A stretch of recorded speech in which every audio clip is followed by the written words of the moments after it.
ضلع ثوابی کی جماعت اشاعت توحید سے تعلق رکھتے ہیں، ان کو رفع دین کرنے پر مسجد سے اور جماعت سے نکالا گیا، ان کی خواتین کو بھی مدرسے سے نکال دیا گیا۔ خواتین بھی رفع دین کرتی ہیں اور یہ فرقہ مماتی پنج پیریوں کا ہے، کیا اس کی وجہ سے کسی کو مسجد سے نکالا جا سکتا ہے؟ ان کے ساتھ تو پھر وہ ہونی چاہیے کہ سعودی عرب میں جب یہ جائیں نا مماتی یا یاتی سارے حنفی، ان کو آمین آہستہ کہنے کے اوپر اور رفع الیدین نہ کرنے کے اوپر سعودی حکومت جو ہے نا ایئرپورٹ سے ہی واپس بھیج دے اور حج عمرہ نہ کرنے دے۔ آپ کو تو کہانیاں کراتے ہیں جی، امام کی پیروی کرنی چاہیے جی، امام اگر رفع الیدین نہیں کر رہا تو آپ بھی نہ کریں۔ عام آدمی کہتا ہے یار واقعی مسلمانوں کی یونٹی شو ہونی چاہیے، تو ماموں پارٹی جب آپ لوگ حج عمرے کے لیے جاتے ہو تو وہاں پر پھر اپنی عوام کو پہلے ایجوکیٹ کیا کرو نا کہ ہم حج عمرے کے لیے جو جا رہے ہو نا، امام کعبہ رفع الیدین بھی کرتا ہے، آمین بھی اونچی کہتا ہے، لہذا تم نے یہی کچھ وہاں کرنا ہے تاکہ انٹرنیشنل لیول پہ مسلمانوں کی یونٹی شو ہو۔ تو آڈے ایڈی جی مسیتڑی وچ چھوٹی جی تو یونٹی چاہیے تے جتھے حرم ہے مسلمانوں کا، جہاں دنیا میں 100 سے زیادہ ممالک کے مسلمان جمع ہوتے ہیں، وہاں پہ یونٹی نہیں چاہیے؟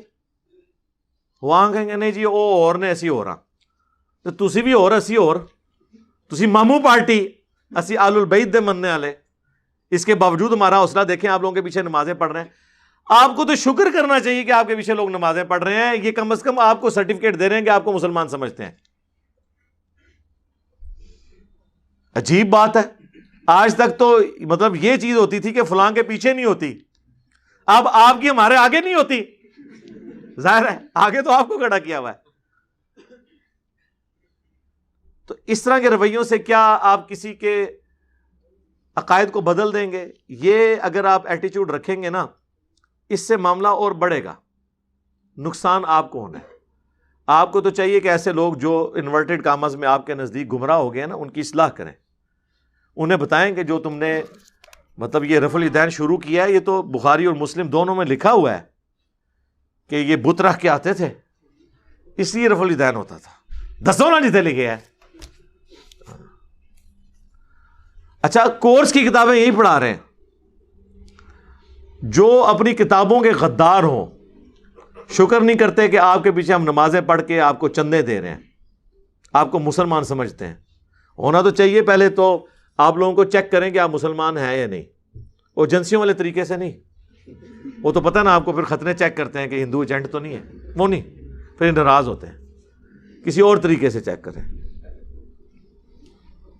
تو یہ اگر آپ ایٹیچیوڈ رکھیں گے تو کفار مکہ کی روش یہی تھی، وہ صحابہ کرام کے ساتھ یہی کرتے تھے، اسی لیے سورۃ البقرہ میں اللہ تعالیٰ نے ایسے لوگوں کو کنڈیم کیا ہے جو کہ مسجد میں اللہ کے ذکر سے روکتے ہیں۔ کسی شخص کو مسجد میں اللہ کا ذکر کرنے سے آپ نہیں روک سکتے۔ ہاں زیادہ سے زیادہ آپ کو زیادہ تکلیف ہے نا تو کسی کو مسجد کے اندر تبلیغ کرنے سے، درس دینے سے آپ روک لیں، آپ کہیں کہ یہ میری امپائر ہے، ادھر صرف میں ہی بول سکتا ہوں، یہ تو آپ کر سکتے ہیں، ٹھیک ہے، وہ بھی آخری درجے پہ قرآن و سنت کی روشنی میں وہ بھی نہیں کر سکتے، لیکن انتظامی معاملات میں، لیکن قانوناً آپ نماز پڑھنے سے کسی کو نہیں روک سکتے۔ میں یہ ریکویسٹ کروں گا جن کے ساتھ یہ معاملہ ہوا ہے نا، یہ اجتماعی طور پر جا کے وہاں پر تھانے میں اپلیکیشن دیں کہ ہمیں یہاں پہ نماز نہیں پڑھنے دے رہے، یہ کریں، دیکھیں یہ لوگ سیدھے ہو جائیں گے۔ اور ایک مدنی طریقہ بھی ہے کہ تھوڑا ان کی اکرام مسلم کر دیا کریں، کبھی کسی کو کوئی جوڑا گفٹ کر دیا،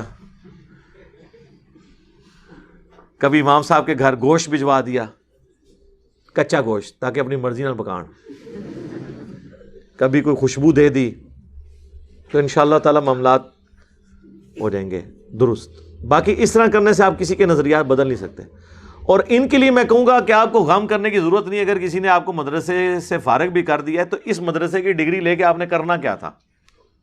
ابھی کتنے لوگوں نے انڈیا سے، پاکستان سے ہم سے رابطہ کیا ہے، بریلوی، دیوبندی، اہل حدیث کے مدارس میں آخری سال میں پہنچے ہوئے ہیں، ٹھیک ہے، پیپر بھی دے دیے ہیں، پاس بھی ہو گئے ہیں، ڈگری ان کی روک لی ہیں کہ تم انجینئر کو سنتے ہو۔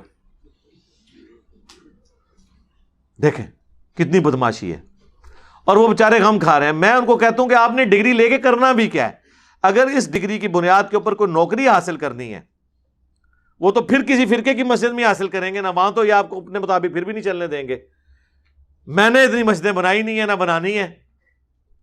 ہم تو خود دار ارقم میں بیٹھے ہوئے ہیں، جس طرح نبی علیہ السلام دار ارقم میں بیٹھتے تھے. آپ کے بڑے تو ہمارے نبی کو حرم مکہ میں داخل نہیں ہونے دیتے تھے، تو دار ارقم انہوں نے بنایا تھا. تو ہم نے تو یہ کام کرنا نہیں ہے. تو لہٰذا آپ کو ڈگری ملے یا نہ ملے، ویسے بھی وہ ڈگری کس کام کی ہے؟ علم تو آپ کو پھر بھی یہاں سے ملا، ڈگری سے کچھ بھی نہیں ملا. ڈگری کر کے فارغ بھی ہو گئے، پتہ ہی نہیں ہے بخاری مسلم میں کیا لکھا ہے، قرآن کی توحید کیا ہے. تو بہتر یہ ہے کہ اس کے اوپر غم کھانے کی بجائے نا ان کو ان کے حال کے اوپر چھوڑ دیں. یہ ڈگری لے کے بھی آپ کو کوئی فائدہ کوئی نہیں ہونا تھا. یہ جو ڈگری کہتے ہیں نا، ڈگری تو بریلویوں کی ڈگری تو دیوبندی نہیں مانتے، دیوبندیوں کی ڈگری بریلوی نہیں مانتے، کیونکہ حسام الارمین اور المہند المفند نے وہ دراڑیں ڈالی ہیں جو قیامت تک فل نہیں ہونی. تو یہ چھوڑ دیں، اس لیے ٹینشن کرنے کی ضرورت نہیں.